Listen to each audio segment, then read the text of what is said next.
Saudara, tak ada kejahatan yang sempurna. Sepintar-pintarnya seseorang menyembunyikan kejahatan, suatu saat kebenaran akan terungkap. Cepat atau lambat, selalu ada celah atau bukti yang akan membongkar kejahatan tersebut. Muhammad Haikal Azhari, seorang direktur utama sebuah perusahaan teknologi informasi di Menteng, Jakarta Pusat, dilaporkan sebagai korban perampokan oleh rekannya. Emas seberat 500 gram raib dan sejumlah luka ditemukan di tubuhnya. Namun hasil pemeriksaan polisi berbeda, tak pernah ditemukan adanya perampokan.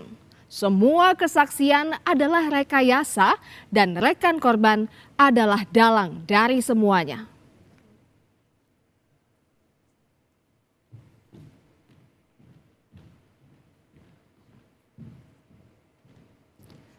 Inilah suasana rumah, lokasi di mana Muhammad Haikal Azhari dikabarkan menjadi korban perampokan dan penganiayaan. Lemari dan sejumlah barang-barang korban dalam kondisi berantakan, saudara. Terlihat seolah-olah seseorang tengah mencari barang berharga di setiap sisi rumah. Dari keterangan saksi, emas batangan seberat 200 gram dan sejumlah perhiasan dengan total 500 gram dibawa kabur oleh para pelaku.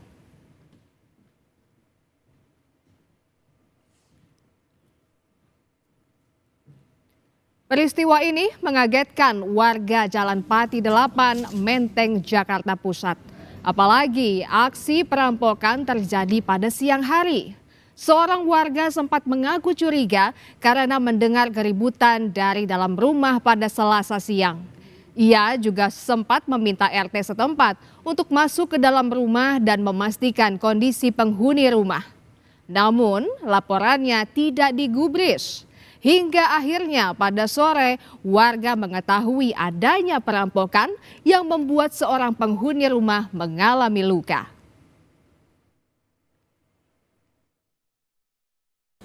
Suara besar banget, kayak ada berantem besar-besar. Berantem di dalam? Nah, di dalam. Gerebek, maksud saya ntar supaya nggak terjadi apa-apa. Nggak taunya. Jam berapa itu, Bu? Itu jam 11 siang. Terus saya pergi ke kafe Kampung Makan. Sangat curiga dong. Masalahnya dia nggak pernah begitu. Baru pertama kali dalam sejarah dia teriak-teriak begitu.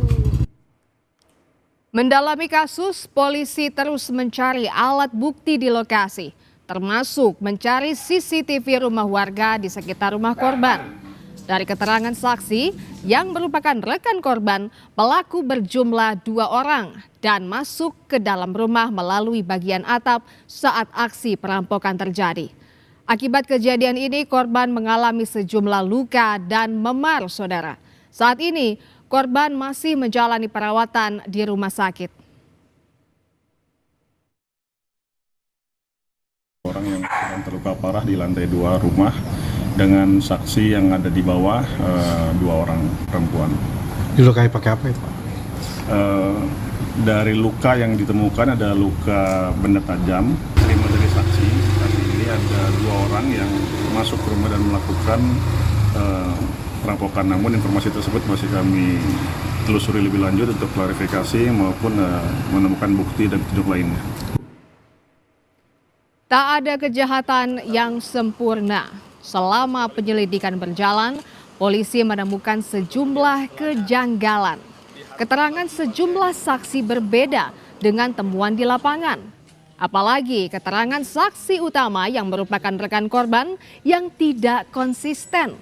Banyak kejanggalan dari semua keterangan yang disampaikan saksi.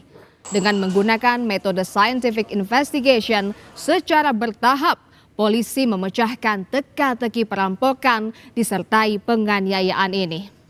Tak ada perampokan, saudara. Muhammad Haikal Azhari ternyata korban penganiayaan. Dan sang rekan yang menjadi saksi utama kasus ini adalah dalang di balik penganiayaan ini.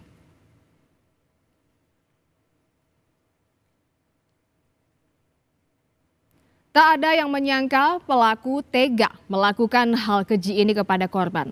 Keduanya telah berteman baik sejak masa kuliah. Mereka telah saling mengenal lebih dari 10 tahun. Keduanya bekerja di sebuah perusahaan IT di mana korban adalah direktur utama dan pelaku menjabat sebagai komisaris di perusahaan tersebut. Namun, menurut pelaku, saat bekerja korban seringkali melontarkan kata-kata yang dianggap kasar, sehingga membuat pelaku sakit hati dan menyimpan dendam.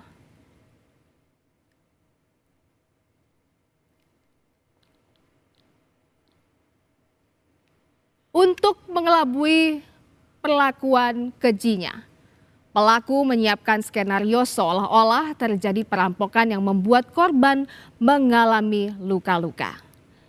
Kepada polisi, pelaku bercerita, terjadi perampokan yang dilakukan oleh dua pria yang dikenal yang masuk melalui lantai atas. Pelaku menyebut saat kejadian ia berada di ruang kerja di lantai 1 dan mendapati korban sudah bersimbah darah di lantai 2. Perampok membuka berangkas dan membawa kabur emas yang ada di berangkas seberat 500 gram dan kedua pelaku langsung pergi melalui pintu depan. Bahwa keterangan awal dari saksi yang ada di TKP pertama itu atau saudari T itu kita duga palsu.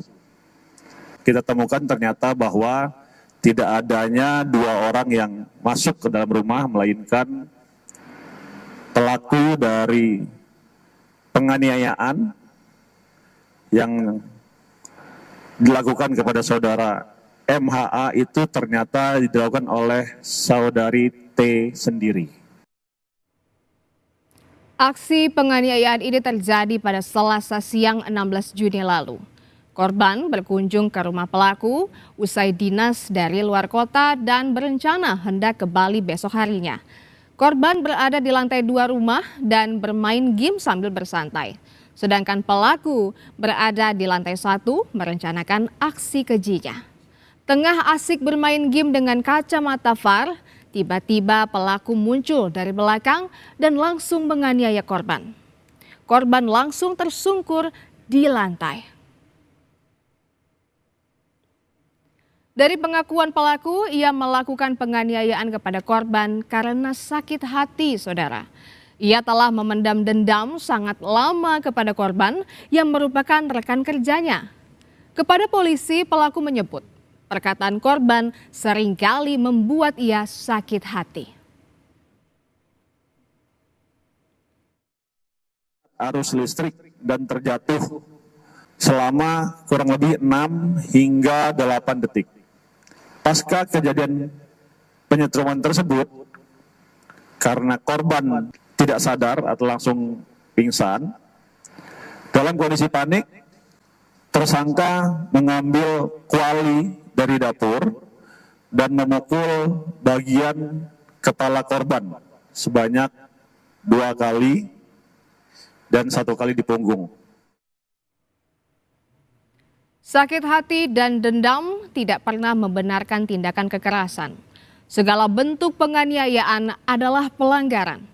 Penyelesaian masalah secara emosi hanyalah menghancurkan masa depan.